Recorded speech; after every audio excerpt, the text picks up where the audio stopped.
ಎಲ್ಲರಿಗೂ ನಮಸ್ಕಾರ. ನಾನು ರಕ್ಷಾ ಮಹೇಂದ್ರ. ನಮ್ಮ ಸನಾತನ ಸಂಸ್ಕೃತಿಯಲ್ಲಿ ಸ್ತ್ರೀಗೆ ಅತ್ಯುನ್ನತ ಗೌರವ ನೀಡಲಾಗಿದೆ. ಯತ್ರ ನಾರ್ಯಸ್ತು ಪೂಜ್ಯಂತೆ ರಮಂತೆ ತತ್ರ ದೇವತಾ ಎನ್ನುವಂತೆ ದೈವಿಕ ಸ್ಥಾನಮಾನವನ್ನು ಕೊಡಲಾಗಿದೆ. ಸಮಾಜದ ಎಲ್ಲ ಸ್ತ್ರೀಯರನ್ನು ನಾವು ಮಾತೃ ಸ್ವರೂಪವಾಗಿ ನೋಡ್ತೇವೆ. ಅಷ್ಟೇ ಅಲ್ಲದೆ ನಮ್ಮ ನಾಡನ್ನು, ನೆಲವನ್ನು, ನಮ್ಮ ರಾಜ್ಯವನ್ನು, ದೇಶವನ್ನು ಸಹ ಮಾತೃ ಸ್ವರೂಪದಲ್ಲಿ ನಾವು ನೋಡ್ತೇವೆ. ಅಂದರೆ ನಮ್ಮ ಮಾತೃಭಾಷೆ, ನಾಡು, ತಾಯಿ ನೆಲ ಅಂತ ಹೇಳಿ ಮಾತೃ ಸ್ವರೂಪದ ಗೌರವವನ್ನು ನಾವು ಕೊಡ್ತೇವೆ. ಹಾಗೆಯೇ ನಮ್ಮ ಭಾರತ ದೇಶದಲ್ಲಿ ದೊರಕುವ ಅತ್ಯುನ್ನತ ಪ್ರಶಸ್ತಿಗಳ ಸ್ಥಾನಮಾನಗಳನ್ನು ಕೂಡ ನಾವು ಸ್ತ್ರೀ ರೂಪದಲ್ಲಿ ನೋಡಿದರೆ ಹೇಗಿರುತ್ತೆ?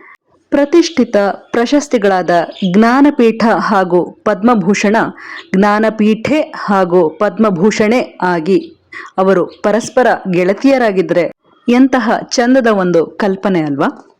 ಇಂತಹ ಒಂದು ಕಲ್ಪನೆಗೆ ಅಕ್ಷರ ರೂಪ ಕೊಟ್ಟು ಲಲಿತ ಲಯ ಚೌಪದಿಯಲ್ಲಿ ಬೆಂಗಳೂರಿನ ಶ್ರೀ ಮೃತ್ಯುಂಜಯ ತೇಜಸ್ವಿ ಅವರು ಒಂದು ಕವನವನ್ನು ರಚನೆ ಮಾಡಿದ್ದಾರೆ. ಹಾಸನದ ವಿದ್ಯಾನಗರದ ಸರ್ಕಾರಿ ಪ್ರೌಢಶಾಲೆಯ ವಿಜ್ಞಾನ ಶಿಕ್ಷಕಿಯಾದ ಶ್ರೀಮತಿ NR ರಂಜನಿಯವರು ರಾಗ ಸಂಯೋಜನೆ ಮಾಡಿ ಹಾಡಿದ್ದಾರೆ.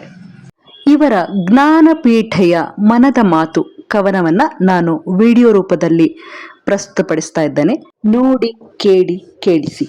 ಏನು ಭಾಗ್ಯವೇ ಗೆಳತಿ ಪದ್ಮಭೂಷಣೆ, ಸಮ್ಮಾನ ದೊರಕಿತು ನಿನಗೆ ಸಾರ್ಥಕದಲ್ಲಿ.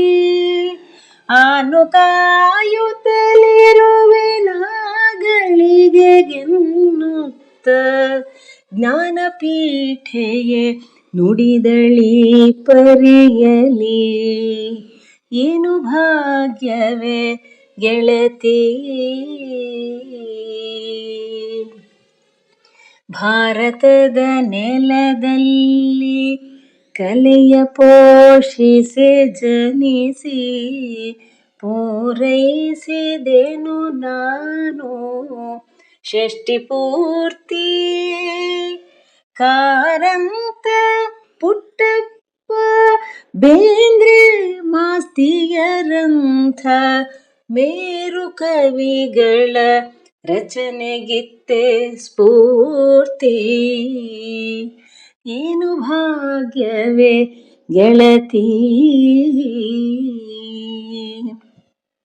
ಆದರೂ ಕಾಡುತ್ತಿದೆ ಮನಸ್ಸಿನಲ್ಲಿ ಒಂದು ವೇದನೆಯು ದಿನನಿತ್ಯ ಕೇಳು ಗೆಳತಿ. ಸಾಧನೆಯ ಮಾಡಿರುವ ಹಲವಾರು ಸಾಧಕರನಾದರಿಸಲೆಡವಿದೆನು ಕೆಲವು ಸರತಿ. ಭೈರಪ್ಪ ಗುಂಡಪ್ಪರಂಥವರ ಕರದೊಳಗೆ ಗೌರವದಿ ಮೆರೆಯಲ್ಕೆ ಹಾತೊರೆದೆನು. ಯಾರ ದೂರಲಿ ನಾನು ತಪ್ಪಿಸಿದ್ದಾರದನು ಕಾರಣವೇ ಸಿಗುತ್ತಿಲ್ಲ ಕೊರಗುತ್ತಿಹೆನು. ಈಗಲಾದರೂ ನನಗೆ ಸಿಗುವುದೇ ಸೌಭಾಗ್ಯ ರಾಗಣೇಶರ ಕರದಿ ಶೋಭಿಸಲ್ಕೆ. ಈಗಲಾದರೂ ನನಗೆ ಸಿಗುವುದೇ ಸೌಭಾಗ್ಯ ರಾಗಣೇಶರ ಕರದಿ ಶೋಭಿಸಲ್ಕೆ.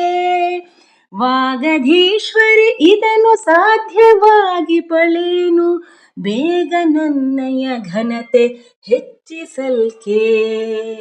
ಬೇಗ ನನ್ನಯ ಘನತೆ ಹೆಚ್ಚಿಸಲ್ಕೆ.